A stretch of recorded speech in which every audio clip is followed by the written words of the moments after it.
Baik, bismillahirrahmanirrahim. Assalamualaikum warahmatullahi wabarakatuh. Teman-teman, terima kasih atas diskusinya.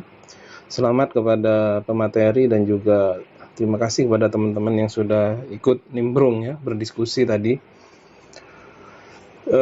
Kesempatan kali ini kita berbicara tentang at-tahammul wal ada ya. Jadi ini adalah salah satu pembahasan yang ada di dalam mustalah hadis. Jadi salah satu keistimewaan kita sebagai orang Islam, ilmu-ilmu keislaman itu sudah tertulis dan juga sistematikanya itu sudah sangat sempurna begitu ya. Saya kira terutama dalam bidang ilmu hadis ini. Sehingga hal-hal yang cukup detail sebenarnya dalam turuk at-tahammul wal ada ini sudah dibahas oleh ulama kita. Jadi bagaimana cara menyampaikan dan menerima hadis itu dibahas sangat detail ya dalam kitab-kitab mustalah hadis, dan itu ada 8 hal yang sudah dijelaskan oleh pemateri dalam videonya itu ya. Kenapa penting ya? Kenapa penting kita mempelajari at-tahammul wal ada ini? Karena at-tahammul wal ada ini kan menunjukkan bagaimana seorang perawi itu mendapatkan hadis dari gurunya. Artinya dari setiap tingkatan yang ada dalam at-tahammul wal ada itu, dari asima, dari mendengar, atau dari qiraah, dari ijazah, dari munawalah, dari kitabah, dari al-i'lam, dari wasiyah, kemudian terakhir dari wijadah itu kan sebenarnya dibuat dari yang paling tinggi derajatnya sampai yang paling rendah. Jadi disebutkan tadi asima itu yang paling tinggi. Artinya walaupun kemudian banyak hal untuk melihat kriteria sebuah hadis itu ditolak ataupun diterima, tapi salah satu pensyaratannya kan harus dia itu ittisalus sanad ya. Ittisalus sanad. Dan salah satu hal dalam ittisalus sanad itu adalah bagaimana seorang rawi itu mendapatkan hadis dari gurunya. Nah, itu ternyata bermacam-macam caranya. Ada yang paling tinggi itu namanya as-sima. As-sima itu bagaimana? As-sima itu guru hadis membacakan sebuah hadis baik dari hafalannya atau dari kitabnya, kemudian murid-muridnya itu mendengar. Jadi memang ada halakoh-halakoh, majelis-majelis yang memang khusus untuk hadis, teman-teman. Jadi halakoh yang khusus diajarkan di situ atau dilaksanakan di situ adalah transformasi hadis dari seorang guru kepada seorang murid. Dan ini terjadi ketika masih hadis itu diriwayatkan dari seorang guru ke murid, dari mulut ke mulut ya. Karena dahulu kitab itu hal yang mewah, buku itu hal yang mewah. Bahkan di zaman Nabi itu nggak ada kertas seperti yang ada di zaman kita, nggak ada. Jadi Al-Quran itu dan hadis ditulis di pelepah kurma, ditulis di bebatuan, ditulis di kulit binatang, dengan media-media yang sangat sederhana yang ada pada waktu itu. Jadi dulu itu setelah ditemukannya kertas ya, sudah mulai ada kertas, itu kan juga tidak langsung ada percetakan. Kalau sekarang kan kalian nulis buku 250 halaman misalkan, mau digandakan 1000 eksemplar, mau 500 eksemplar, itu dalam hitungan hari bisa selesai sama covernya. Tapi zaman dahulu ketika mulai ditemukannya kertas itu masih ditulis. Jadi untuk Anda beli kitab misalkan, mau beli kitab hadis atau mau beli kitab apapun, itu harus menyalin. Jadi kitabnya ada, kalian salin itu dari awal kitab sampai akhir kitab. Bayangkan, kalau Anda punya rezeki, Anda bisa menyuruh orang untuk menuliskannya. Nah, makanya sebelum ada percetakan itu, kitab-kitab itu namanya makhtutot. Makhtutot itu dari kata khatta itu, artinya masih ditulis tangan, makhtutot itu. atau bahasa Inggrisnya dibilang manuskrip ya, manuskrip.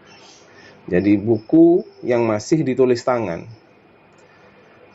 Nah, dahulu seperti itu. Jadi seorang pencari ilmu itu sangat butuh kepada ilmu dari seorang guru itu dari segi dan orang Arab ya memang mengandalkan hafalannya, karena orang Arab mengandalkan hafalannya sehingga kadang-kadang mereka bisa saja ketika proses majelis hadis itu, ketika disampaikan hadis muridnya bisa hafal apa yang disampaikan gurunya, atau muridnya menuliskan apa yang disampaikan gurunya.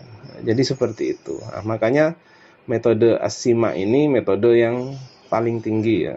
Jadi nanti sirotnya dia bilang sami'tu. Saya mendengar guru saya berkata demikian.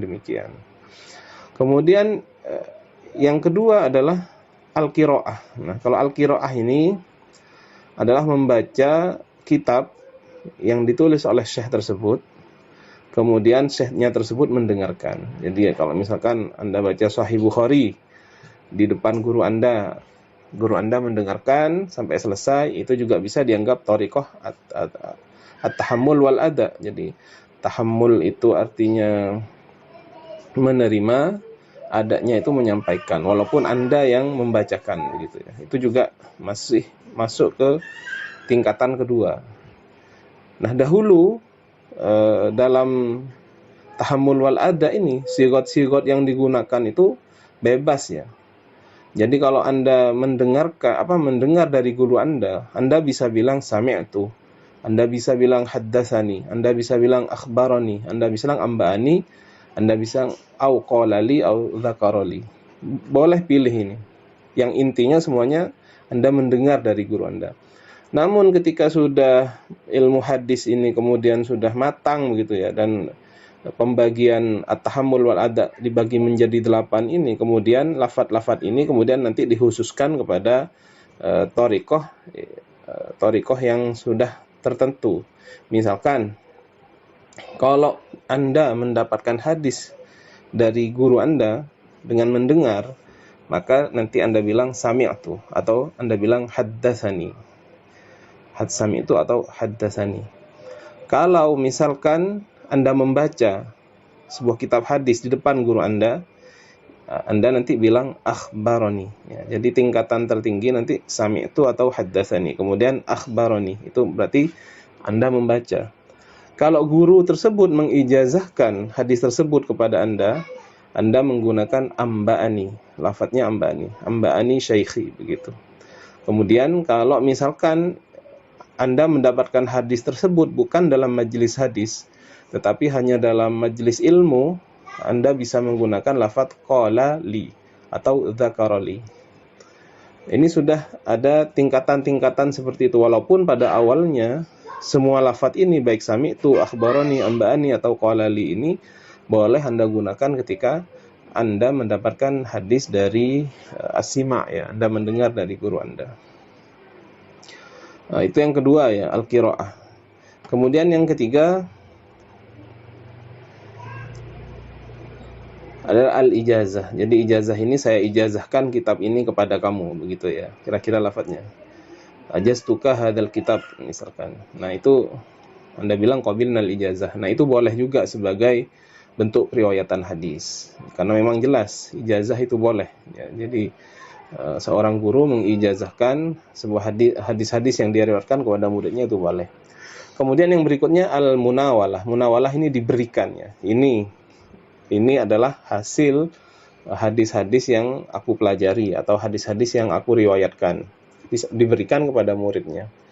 Bagaimana hukum munawalah ini? Kalau munawalah makrunatun bil ijazah maka boleh. Kalau munawalah ada ijazahnya, ada kata-kata ijazah, saya berikan kepadamu dan saya ijazahkan, itu sangat boleh sekali karena sangat kuat ya, ijazah itu terima. Jadi al-qiraah, kemudian as-sima, yang terakhir al-ijazah ini diterima sebagai at-tahammul wal ada. Kemudian al-munawalah ini diterima kalau dia makrunatun bil ijazah. Begitupun juga dengan al-kitabah, gurunya menulis hadis kemudian diberikan kepada kalian. Nah itu kalau makrunatun bil kitabah, ada ijazahnya ya, saya ijazahkan ini, ya boleh sampean riwayatkan itu. Tapi kalau hanya diberi tulisan, tidak diberikan apa-apa, maka itu tidak boleh Anda riwayatkan. Kemudian yang berikutnya al-i'lam. Al-i'lam ini hanya pemberitahuannya. Ini adalah hasil-hasil hadis yang saya dapatkan dari guru saya. Dikabarkan begitu. Ini adalah buku hadis-hadis saya. Nah, al-i'lam ini tidak dianggap sebagai thariqah tahammul wal ada yang bisa diterima. Karena gurunya hanya memberitahu ya, tidak ada ijazah di sana. Jadi hanya diberitahu. Kemudian berikutnya adalah al-wasiyah. Jadi, misalkan gurunya sudah mau meninggal. Setelah itu dia mewasiatkan, ini kitab yang saya kumpulkan dari riwayat-riwayat hadis saya, diberikan. Nah, ini juga nggak bisa diartikan sebagai tahammul wal ada. Karena apa? Kitab itu bukan diberikan untuk diriwayatkan, tetapi hanya untuk dipegang gitu ya. Hanya untuk dipegang karena mungkin gurunya sudah mau meninggal. Bukan dia bilang untuk diriwayatkan. Kecuali misalkan ini buku saya, ini ijazah saya, ini buku hadis saya ijazahkan kepada kamu untuk kamu riwayatkan, itu boleh. Tapi kalau hanya diwasiatkan gitu, itu kan masih sangat umum sekali. Nah, jadi yang terakhir kemudian al-wijadah. Al-wijadah ini menemukan ya, barang atau tulisan hadis. Tiba-tiba Anda di suatu tempat menemukan hadis. Ini menemukan hadis, ya jelas ini tidak boleh Anda riwayatkan karena hanya menemukan sebuah riwayat hadis. Nah, jadi kesimpulannya dari 8 ini ya, 8 macam ini, yang paling tinggi adalah as-sima, kemudian al-qiraah, kemudian al-ijazah ketiga.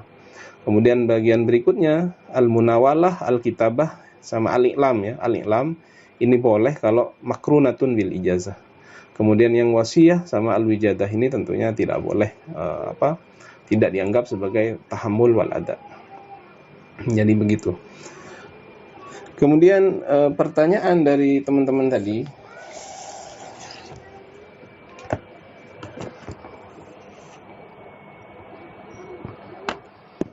bagaimana sirat yang ada pada zaman Nabi Muhammad SAW ya, yang masyhur itu bagaimana? Jadi pada zaman Nabi Muhammad SAW itu, kalau Rasulullah itu beliau langsung ya, jadi langsung berkata kepada seseorang. Jadi tidak ada beliau itu bilang akhbaroni, karena memang beliau menjadi sumber hadis ini. Nah, nanti yang terjadi perpindahan itu adalah dari sahabat kepada sahabat yang lain atau dari sahabat kepada tabi'in. Nah, di sini terjadi ada lafaz yang digunakan. Misalkan qala Rasulullah sallallahu alaihi wasallam, begitu ya. Jadi pada zaman sahabat itu, atau qala li Rasulullah begitu, atau sami'tu Rasulullah kana Rasulullah sallallahu alaihi wasallam. Jadi para sahabat itu yang melihat langsung kejadian itu. Atau misalkan sahabat itu mendapatkan hadis dari sahabat yang lainnya, maka dia akan bilang qala Rasulullah sallallahu alaihi wasallam, tapi melalui jalur periwayatan sahabat yang lain. Jadi pada masa sahabat itu hanya menggunakan langsung ya, tidak ada haddatsani seperti ini. Ini terjadi pada masa-masa kemudian periwayatan hadis. Periwayatan hadis pada zaman tabi'in bisa saja sudah dimulai seperti ini ya. Jadi apabila sudah tersebar tabi'in itu, sahabat sudah mulai menyebar sebenarnya ya. Sahabat Bilal pergi ke Syam, Amr bin As pergi ke Mesir, apalagi pada zaman tabi'in, orang yang nututi sahabat. Di kalangan tabi'in juga ada kalangan ulama-ulamanya. Nah, mereka ini yang kemudian menjadi pusat hadis Rasulullah Shallallahu Alaihi Wasallam yang didapatkan dari sahabat. Nah, ini mulai menggunakan seperti ini. Terus kepada generasi berikutnya menggunakan seperti ini, sampai misalkan kitab itu ditulis oleh Al-Imam Bukhari. Jadi kalau pertanyaannya Mas Rasha tadi tentang hadis atau cerita Sayyidina Mu'adz bin Jabal ketika pergi ke Yaman itu bukan lebih pasnya ya, itu bukan masuk kepada at-tahammul wal ada dari segi ulumul hadis, tetapi itu lebih kepada cara ketika seseorang tidak menemukan hukum baik dalam Al-Quran ataupun hadis Nabi Muhammad SAW, maka dia harus berijtihad dengan ijtihadnya sendiri. Adapun Al-Quran dan hadis pada masa Nabi ya, itu masih terpelihara periwayatannya, karena memang belum ada fitnah, sehingga pada waktu itu hadis-hadis memang sudah dihafal oleh para sahabat, sebagian ditulis walaupun tidak resmi, sebagian ditulis sedikit sekali, tapi mereka fokus kepada penulisan Al-Quran. Nah, hadis-hadis itu kebanyakan memang dihafal ya. Tentunya hafalan hadis tiap-tiap sahabat itu tidaklah sama. Sayyidina Mu'ad bin Jabal, hadisnya tidak sama jumlahnya dengan Abu Hurairah. Tidak sama jumlah hadisnya yang diketahui dengan Sayyidina Anas bin Malik. Sedangkan Mu'ad bin Jabal diutus Rasulullah ke Yaman, negeri yang sangat jauh dari Mekah. Apakah nanti kalau misalkan Sayyidina Mu'ad bingung, itu harus nelpon kepada Abu Hurairah, padahal waktu itu belum ada telepon kan? Apa harus mengirim surat yang berbulan-bulan, padahal dibutuhkan segera untuk menjadi hakim misalkan beliau. Nah, makanya Nabi mengizinkan untuk berijtihad. Jadi konteksnya dalam ranah itu ya. Adapun Al-Quran dan hadis pada waktu itu yang menjadi sumber hukum Islam, menjadi sumber hukum Islam. Saya kira begitu tanggapan saya. Kalau ada yang ditanyakan, silakan.